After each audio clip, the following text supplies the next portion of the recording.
ating special guest. Pwede mo bang ipakilala ang iyong sarili sa ating online viewers? Ayan. Hello everyone, I am Rick Martichan. Thank you so much. Pwede mo ba kaming maisama sa trip down memory lane sa kung paano nagsimula ang NCR Alliance of UST Scholars? Okay, so the NCR Alliance of the UST Scholars was formed by the first NPSC of the UST SEI, which is here way back 2023. Kala mo na yun, no? So, ayun. Doon nagkaroon na Scholars Association ang our regional councils tayo dahil other regions also had their regional councils na. So, NCR made one and yung mga delegates noon sa NPSC, nagkaroon kami ng votings kung sino-sino yung makita talaga bilang officers and founding officers ng NCR Alliance of the UST Scholars. And later that day, late 2023 to early 2024, nagkaroon na ng votings and doon na-finalize yung mga officers until our first meeting as an officer ng NCR Alliance of the UST Scholars. And nabanggit mo kanina na ito ang former publicity and media head ng NADS. So, can you give us an overview sa kung ano yung naging experience mo in the organization? Ayan. So, as a former publicity and media head ng NADS, maraming times talaga na nakakapagod dahil if you can see, publicity and media head talagang 24/7 yan sa mga postings, lalo na pag may mga events, kailangan tumitikos yan, marami kami kailangan i-track. But it's very fulfilling na makita na yung mga co-scholars ko and of course yung mga co-committees na hinahawakan ko ay maayos yung pakikitungo and yung parang bonding na nakukuha namin and yung experiences na nakukuha namin as an officer ng NADS. And nakikita namin na effective yung mga publicity, nakikita namin na parang pag tinitingnan ko yung mga publicity na head ko ng mga past events, parang naiisip ko, natuthrowback ako na ganito pala ako magtrabaho dati. And of course, yung mga committee ko, naaalala ko yung mga times na pinapagalitan ko sila kapag late yung mga works namin, tapos yung mga times na magpapacheck sila, mga ganun. Sobrang nakakamiss. And especially now, na-graduate na kami. Parang nakakamiss yung experience talaga. And parang sa mga narinig namin ay more on the positive side naman yung naging experience mo sa NADS. Pero were there also struggles or like mga negative things na experience mo during your term? Of course, meron talaga mga negative things na makikita tayo or mararanasan natin, especially as a student leader. Nandoon, madaranasan mo yung parang nagda-doubt ka sa sarili mo, sa sarili mong kakayanan. Especially, naging part ako ng executive committee, which is yung head talaga ng publicity and media. And makikita mo na yung mga committee members mo ay mas magagaling pa kumpara sa'yo. Magda-doubt ka talaga sa sarili mo, but at the same time, nare-realize mo na natututo ka talaga sa mga committee members mo. And syempre, nandun yung mga times na nafe-feel mo na nakakapagod and parang minsan iniisip mo if worth it ba yung ginagawa mo. And ayan, as a scholar ng bayan, lagi ko nag-iisip na yes, if someone or if ako normal na scholar lang, hindi ako naging student leader and meron mga student leaders na gumagawa ng events na to para sa amin, gumagawa ng pambats, nagbibigay ng efforts, na-appreciate ko and thinking that na may mag-a-appreciate ng mga ginagawa ko, that's fulfilling enough for me. So, yun. And moving forward, enough naman sa experiences mo with NADS. Can you tell us kung kailan at kung paano nag-end ang journey mo sa organization? Wow. Ang bigat niya na. Walang iyakan. Pero, that's like the first General Assembly ng NADS, which is in Sulong.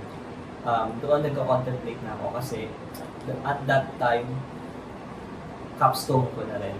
So like, medyo na-weigh ko na yung bigat ng capstone ko and yung NADS. And of course, nag-found pa kami ng another scholars organization which is national level na, which is the START. So, ayun. Sa tatlong yon I need to let go.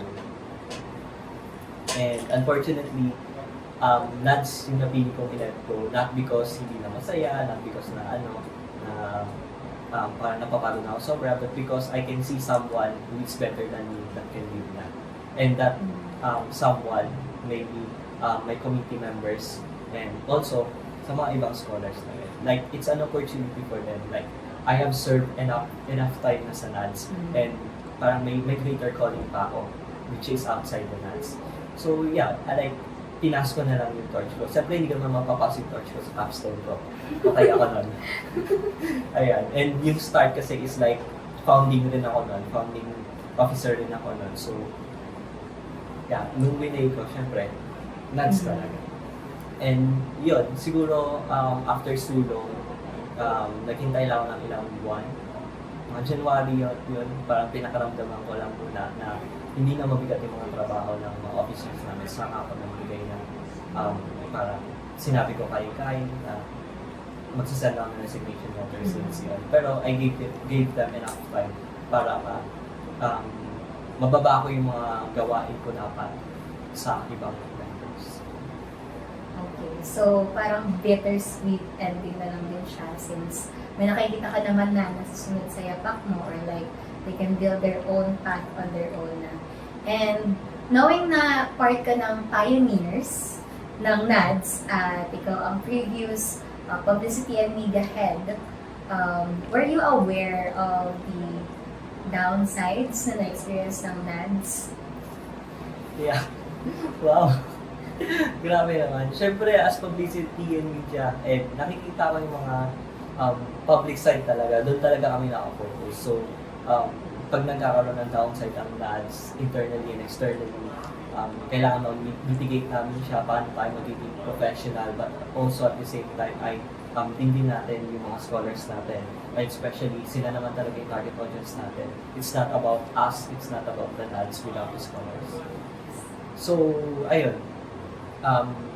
Every time na nagkakaroon ng mga problems with NADS, we need to discuss it with the executive officers, nagkakaroon ng meeting, and doon maglalabas yung tayo statements, may gagawin pa tayo to ease their complaints or kung paano natin ma-resolve to. And I do my best na as publicity and media, wala naman talaga akong hawak minsan sa internal na arrangement ng mga officers. Parang ang laging focus na lang talaga namin as a committee is kung ano yung may isip ng mga scholars, kung ano yung kailangan nilang makita, kung ano yung dapat nilang makita. And with that, speaking of publicity and media na rin, do you have something in mind, like any tips or advice na pwede mong maibigay sa current and sa mga susunod na mag-handle ng publicity and media ng organization on what they should and should not do? Siguro, one advice na lang rin is siguro enjoy the process, enjoy the position, huwag mo masyadong istressin. It's a big responsibility, yes. Marami kang hawak, isang buong region ang hawak ng NADS. And maraming tao nakatingin sa'yo, maraming nakatingin sa NADS. And since ikaw yung publicity and media head, marami talagang pupuna sa mga ginagawa mo. And by that responsibility, I know na mabibigatan kayo, may isip nyo, mapapagod kayo, mag-burnout kayo, but try to enjoy the process. Isipin nyo bakit kayo sumalang sa ganitong posisyon. Ano ba yung initial nyo goal kung bakit kayo nandito ngayon. So, never lose hope, never lose your goal. Continue on the path, but at the same time, talagang i-enjoy nyo yung process dahil once na umalis na kayo sa NADS or umalis na kayo sa pagiging college or scholar nyo, it's just memories na lang talaga sa inyo. And that's something you want to hold on na masaya and hindi regretful. Oh, parang enjoy the process talaga. Parang live in the moment. Live in the moment. And with that, meron ka bang message sa mga scholars na very exposed sa publicity materials and also sa mga scholars na nakaka-view sa atin as an organization. Ayan, sa mga scholars namin dyan, scholars namin, Wow, ikaw nag-aaral! sa mga scholars namin, keep being creative. Creativeness, talagang subjective siya. Kung sa tingin mo pangit yung mga ginagawa mo, just think na meron talagang makaka-appreciate yung mga ginagawa mo kahit ano pa itsura niyan. And creativeness, again, subjective siya. Kung maganda yan sa paningin mo, maganda yan. And sa mga co-scholars namin na nakapanood dito, good luck on your studies. Huwag kayong kabahan sa mga grade requirements. Ayan, just always pass your report on time. Tapos, do your best on your academics. Maging active na lang kayo. Hindi naman necessary na scholar ka is dapat student leader ka na. But at the same time, parang maging scholar ka para sa bayan. Thank you so much, Kuya Win. Parang napaka-touching. Knowing na, syempre hindi naman natin alam kung ano nga ba talaga yung nangyayari behind everything. And sana, I hope na parang this episode can really highlight na there's a lot more than the surface sa kung ano man yung nakikita ng public sa nangyayari within our organization. And with that, once again, thank you so much, Kuya Winmark Chan. And we hope na patuloy mo pa rin susuportahan ng NCR Alliance of UST Scholars. And of course, we as an organization will be always rooting for you and for your success and happiness. Thank you very much.